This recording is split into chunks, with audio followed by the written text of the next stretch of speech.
স্মরণকালের সবচেয়ে বড় দাবানলে পুড়ছে যুক্তরাষ্ট্রের ক্যালিফোর্নিয়ার বনভূমি।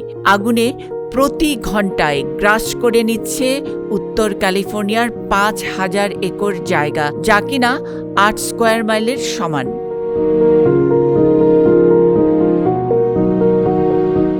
আগুনের উৎপত্তি গত বুধবার ক্যালিফোর্নিয়ার উত্তর পূর্বের চিকো শহর থেকে। রোববার পর্যন্ত চিকোর প্রায় পুরোটাই পুড়ে গেছে, মানে মাত্র 10% বাকি আছে। এই তথ্য দিয়েছে ক্যালিফোর্নিয়ার অগ্নি নির্বাপন সংস্থা ক্যাল ফায়ার।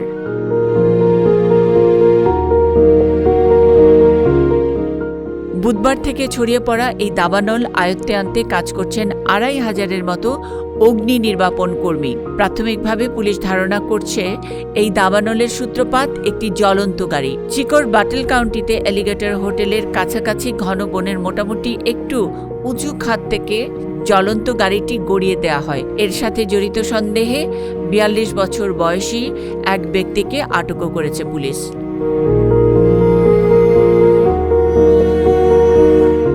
ক্যালিফোর্নিয়ায় দাবানলের ঘটনা অহরহই, তবে বুধবারের ঘটনাটি এই বছরের সবচেয়ে বড় তো বটেই, এবং সাম্প্রতিক সময়েও সবচেয়ে ভয়াবহ।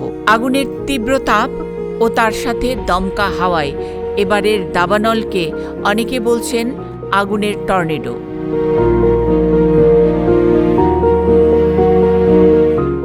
আগুন ছড়িয়ে পড়ার সাথে সাথে বাটল থেকে জনসাধারণকে সরিয়ে নেওয়া হচ্ছে। এর আগে ক্যালিফোর্নিয়ার সবচেয়ে ভয়াবহ দাবানলের ঘটনাটি ঘটেছে ২০১৮-তে। সে সময় ওই ঘটনায় ৮০ জন মানুষ মারা গেছেন। মুন্নি সাহা, ১ টাকার খবর।